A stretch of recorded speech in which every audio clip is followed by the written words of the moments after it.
¿Qué tal, hermanos? Qué bendición estar nuevamente con cada uno de ustedes. Quiero invitarlos para que ingresen a la página de YouTube y se suscriban a nuestra página Punto de Encuentro. Hoy les traemos una poderosa palabra bajo el tema Lo extraordinario de Dios con nuestro amado pastor Elber Rocha. Bendiciones, un verdadero placer estar una vez más con ustedes. Los bendigo de todo mi corazón, porque sabemos, hermano amado, de que damos de lo que tenemos adentro. Si tienes a Cristo, pues compartes a Jesús y hablas de Cristo. Y cuando bendecimos a nuestros hermanos es porque dice el Señor, den de lo que tienen. Den, de gracia recibieron, de gracia den. Entonces qué bonito cuando podemos reunirnos para compartir la palabra de Dios, gozarnos de su palabra, crecer en el conocimiento y caminar, avanzar hacia nuestra meta. En estos últimos tiempos donde estamos viviendo, hermano amado, Dios está haciendo cosas tremendas. Ayer pasó algo que me dejó de verdad muy bendecido de verlo. Algo que pasó en el cielo, no recuerdo en qué parte fue, pero fue algo maravilloso.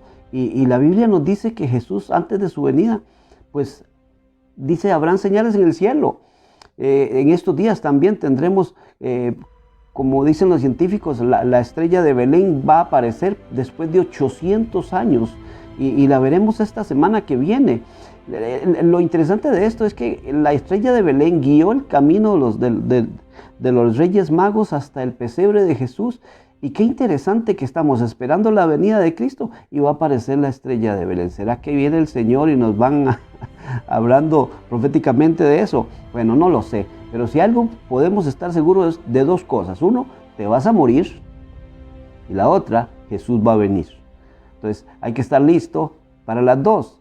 En el nombre de Jesús ya hemos muerto. Dios nos resucita con Cristo. Yo quiero hablarte en esta hora sobre algo que Dios puede hacer y que Dios quiere hacer, porque Dios es soberano en su sola potestad.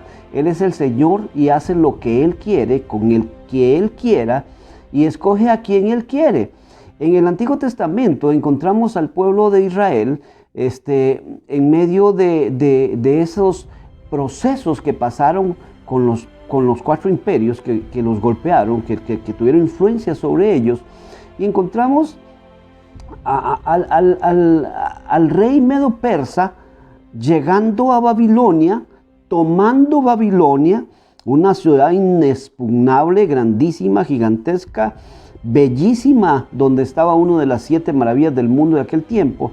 Y cuando este hombre llega ahí, se encuentra que los judíos que están en la diáspora, los que habían sido llevados por los babilonios, por Nabucodonosor hasta Babilonia, le hablan de lo que decía la palabra de Dios. Y ahí se encuentra de que 500 años antes de nacer, Dios habló de él y le dijo, Ciro, mi siervo, yo te he escogido hoy.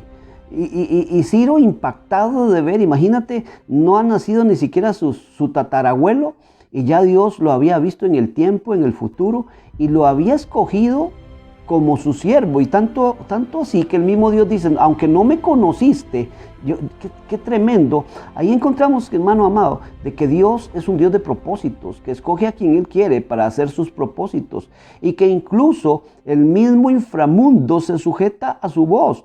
Me llama la atención para fortalecer este pensamiento, que dice la palabra de Dios que cuando Saúl era poseído, dice, un espíritu malo de parte de Jehová atormentaba a Saúl, pero necesitaba a David que tocara el arpa y era libre por momentos. O sea, Dios es soberano y Dios no tiene que pedirle permiso al diablo incluso para usar un demonio para cumplir un propósito. Es maravilloso que tenemos un Dios grande y todopoderoso. El caso de Ciro es interesante, pero además de Ciro encontramos otros casos como el endemoniado gadareno.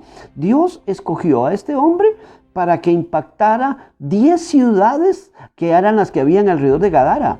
Jesús cruza el mar para llegar hasta donde hay un hombre atado por demonios, una legión de demonios que iba desde 2,000 hasta 6,000 soldados. Un hombre que era el vaso donde miles de demonios vivían. No en vano dice la Biblia que en las noches rugía como un animal, que reventaba las cadenas y entonces te pones a ver qué interesante es el mundo espiritual y qué pueden hacer con un cuerpo humano. Yo recuerdo que he tenido varias experiencias en mis procesos de liberación, de ministración de gente. Recuerdo que en una oportunidad un hombre ministrándole liberación, ese hombre tenía todo un año viviendo debajo del piso de una venta de licor clandestino. Y cuando llegó a la casa era sencillamente un monstruo lo que llegó. Venía desesperado: pastor, por favor, ayúdeme, no quiero esta vida. Y cuando empecé a ministrarle liberación, en un brinco arrancó los fluorescentes de la iglesia. Estamos hablando que ese hombre brincó a casi más de 4 metros, que era la altura en que estaban. ¿Qué puede hacer un demonio en el cuerpo de un ser humano? Imagínate cuántas cosas sobrenaturales pueden pasar. Recuerdo que en otra oportunidad estaba predicando y un endemoniado me tiró una banca como con 8 hermanos que estaban sentados hasta el altar donde yo estaba. La fuerza que tenía esa persona. Pero entonces encontramos algo maravilloso. El enemigo puede venir como río y puede ser muy poderoso, pero el más poderoso está con nosotros y es el Señor. Él lo exhibió públicamente en la cruz del Calvario y nos dio la victoria sobre él. Cuando el endemoniado gadareno fue liberado por Cristo, fue liberado por más de 2000 demonios que habían en él, que fueron lanzados a los cerdos. Y cuando Jesús lo liberó, ahí mismo lo constituyó como el evangelista de todas esas 10 ciudades. Entonces la pregunta es: ¿por qué Dios no lo permitió andar con él como los otros apóstoles que anduvieron 3 años con él en un proceso de formación? ¿Por qué hay gente que Dios la llama y de una sola vez la capacita y la envía? Hermano amado, déjame decirte, Dios es un Dios de propósitos, que Él, si te escogió, fue porque te amó, te honró con un llamamiento, y lo que hay dentro de ti no es cualquiera el que lo tiene. No es cualquiera el que lo tiene. Si hay un llamado de Dios en tu vida, Dios te bendijo, dándote la honra de servirle.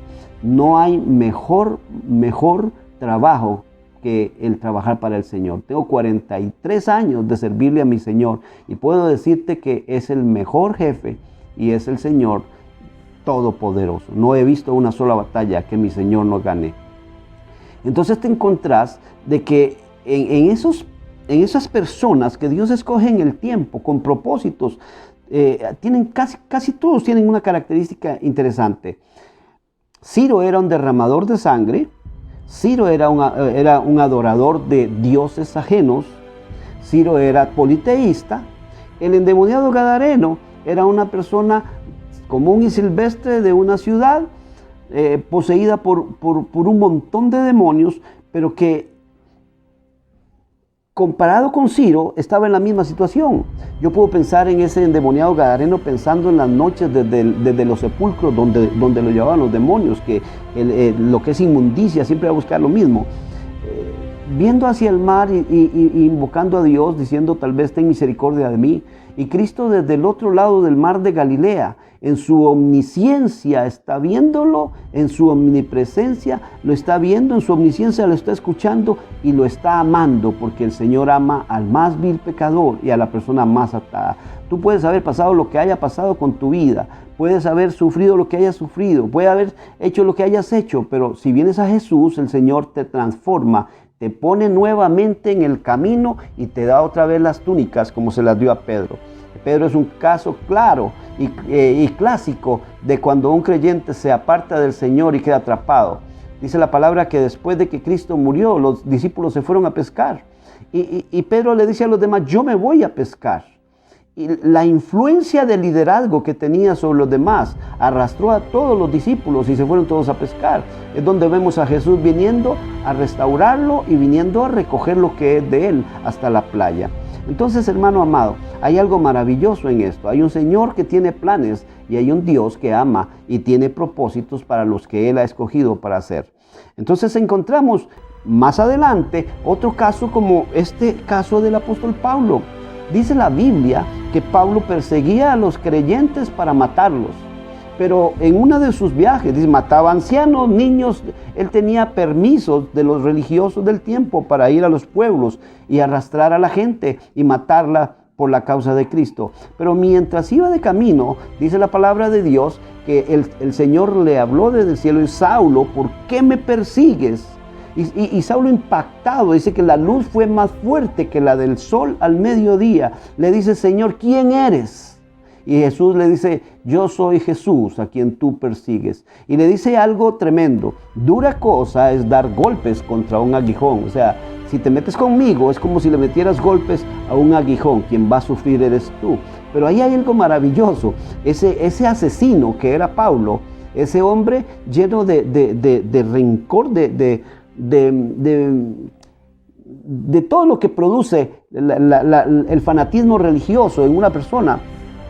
Ese Pablo era un hombre que amaba a Dios, y Dios mira el corazón, y Dios sabía que ese hombre hacía todo eso porque pensaba que hacía lo mejor para Dios, y se encuentra con Cristo en el camino, y el Señor lo deja ciego. Y cuando está ciego el apóstol Pablo, después de haber hecho un reconocimiento, porque si tú ves, Pablo lo que dice es: ¿quién eres tú, Señor? Ese término, señores, es de reconocimiento de que está ante una deidad poderosa, ante el Dios de los cielos, y se encuentra que en ese momento había estado del bando equivocado de los religiosos, y se encuentra que el Cristo que él decía que había que eliminar era el verdadero Hijo de Dios. Y ahí hay algo maravilloso. Cuando Ananías va por Pablo para orar, cuando Dios le dice: vaya, está en tal parte, y él le dice: Señor, ¿cómo voy a ir? Este es el que mata a tus hijos. Y empieza a hablarle al Señor de todo lo que ya Dios sabía que Saulo hacía. Y el Señor: ve y hazlo, y ora. Y él va, y después de que ora por él y recibe la vista, dice la palabra del Señor: enseguida predicaba a Cristo en las sinagogas, diciendo que este era el Hijo de Dios. Otra vez con esa misma pasión, pero con un fuego más grande. Ahora tenía el Espíritu Santo dentro de sí. Y entonces ese Saulo de Tarso que perseguía a la iglesia, ahora se va a donde los que antes le daban las cartas para decirles: señores, están equivocados, estábamos equivocados. Ese Cristo que yo iba para perseguir es el Hijo del Dios viviente. Entonces, hermano amado, la pregunta es: ¿cuánto duró Saulo, cuánto duró Pablo a los pies de Cristo para recibir solamente un impacto de gloria? Así puedo pensar en lo que pasó con Eliseo y Elías, cuando Elías le puso el manto, el impacto espiritual y el reconocimiento de: eres mi hijo. Jesús lo recoge a Saulo en ese momento, lo constituye apóstol de los gentiles, y dice Saulo mismo, hablando de su experiencia: conozco a un hombre que en la carne yo no sé, en el espíritu yo no sé, pero fue llevado al tercer cielo y recibió el evangelio del Señor. Para ser apóstol había que tener tres cosas: una, haber caminado con Cristo, haberlo visto muerto y haberlo visto resucitado. Por eso hoy no hay apóstoles. Me disculpan los que están con los títulos de más, pero apóstoles no hay. Ese hombre, Saulo, fue llevado al cielo para que pudiera cumplirse en él los requisitos del apóstol. Por eso él dice: yo soy un abortivo, yo soy de los que metieron en la rama. Y cuando Saulo hablaba, los demás apóstoles callaban y reconocían lo que había en él, porque Dios mismo lo había llevado a su presencia. Ese Saulo había escuchado a Cristo, ese Saulo lo había visto muerto y ahora lo había resucitado en el cielo, llamándolo a un ministerio de gloria. Yo no sé cuántos años tengas de estar en el Señor, pero quiero decirte algo: no importa el tiempo, no importa tu edad, no importa tu preparación, incluso teológica. El Señor dice: no tengas miedo, yo pondré palabras en tu boca. Él te formará y en el transcurso del tiempo te abrirá las puertas para que te prepares, porque el Señor dice que sus siervos no pueden ser neófitos, sino gente que conozca la palabra para instruir a otros en el camino. Ojalá que esos tres ejemplos te puedan servir para fortalecerte y decir: sigo adelante con mi Señor de frente. Te habló el pastor Elber Rocha, quien te invita a estar nuevamente la próxima semana aquí, en nuestro punto de encuentro.